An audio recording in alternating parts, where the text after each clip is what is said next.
শাবনূরের ঝটিকা সফরের কারণ কি?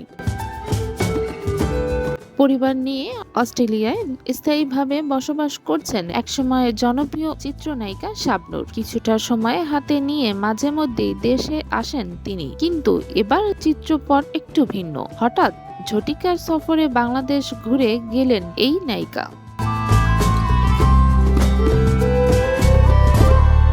শাবনূরের মা, ভাই বোন ও তাদের পরিবারের সদস্যরা অস্ট্রেলিয়ায় বসবাস করেন, কিন্তু গত ৬ মাস শাবনূরের মা বাংলাদেশে ছিলেন। এরই মধ্যে অসুস্থ হয়ে পড়ায় ঝটিকা সফরে আসতে হয় শাবনূরকে। গত ২৮ মার্চ ঢাকার উদ্দেশ্যে রওনা দেন। দেশে মাত্র ৮ ঘন্টা ছিলেন তিনি। একটি গণমাধ্যমের সঙ্গে আলাপকালে এসব তথ্য জানান শাবনূর।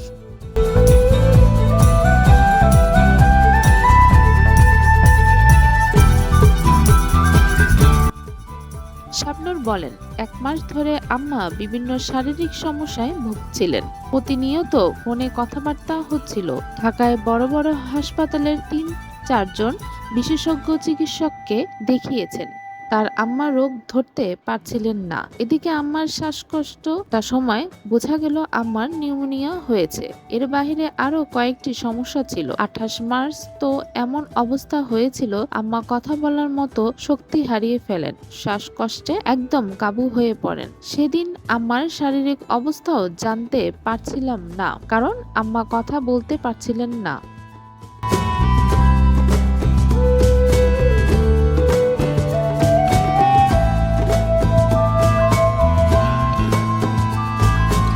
এরপরই বাংলাদেশে আসার সিদ্ধান্ত নেন শাবনূর। পরের ঘটনা বর্ণনা দিয়ে এই অভিনেত্রী বলেন, আম্মার দেখাশোনার দায়িত্বে যিনি ছিলেন তাকে শুধু বলেছি আমি আসা পর্যন্ত আমার সাথে থাকতে, আম্মাকে মানসিকভাবে শক্তি ও সাহস দিতে। এরপর টিকিট খোঁজা শুরু করি। সেদিন রাতেই অনেক কষ্টে টিকিট পেয়ে যাই। আমার বোন আর ভাইয়েরা বলেছিল এ অবস্থায় একা যেতে পারবে তো, তারা কেউ সঙ্গে আসবে কিনা। আমি বললাম একাই যাব, কোনো সমস্যা হবে না। লাগেজ নেইনি, তাই কোনো কাপড় চোপড় নেইনি, বলা যায় এক কাপড়েই উড়াল দিই।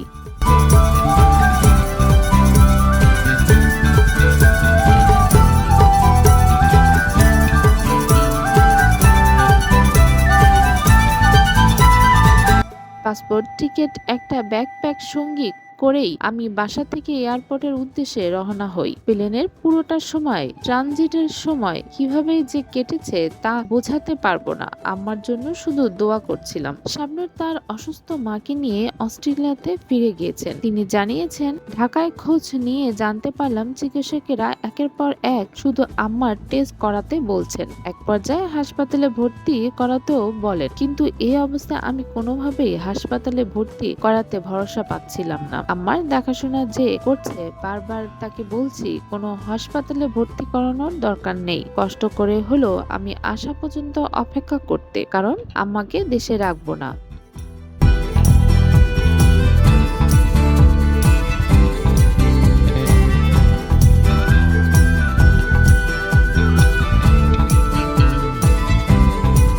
বাংলাদেশে গিয়েই আম্মাকে নিয়ে উড়াল দেব। শুনেছি আম্মার কষ্ট হচ্ছিল। এসেই কয়েক ঘন্টার মধ্যেই তাড়াহুড়া করে আম্মার লাগেজ গুছিয়ে আবার উড়াল দিলাম। অস্ট্রেলিয়ার সিডনি পৌঁছানোর পরপরই শাবনূর তার মাকে সেখানকার একটি হাসপাতালে ভর্তি করান। পরের দিন থেকে শারীরিক অবস্থার উন্নতি হতে শুরু করে। এ তথ্য উল্লেখ করে শাবনূর বলেন, চিকিৎসকদের আন্তরিক প্রচেষ্টায় মা এখন পুরোপুরি সুস্থ। কয়েকদিন আম্মা হাসপাতালে ছিলেন, এখন বাসাতে আছেন। আম্মা এখন পুরোপুরি সুস্থ।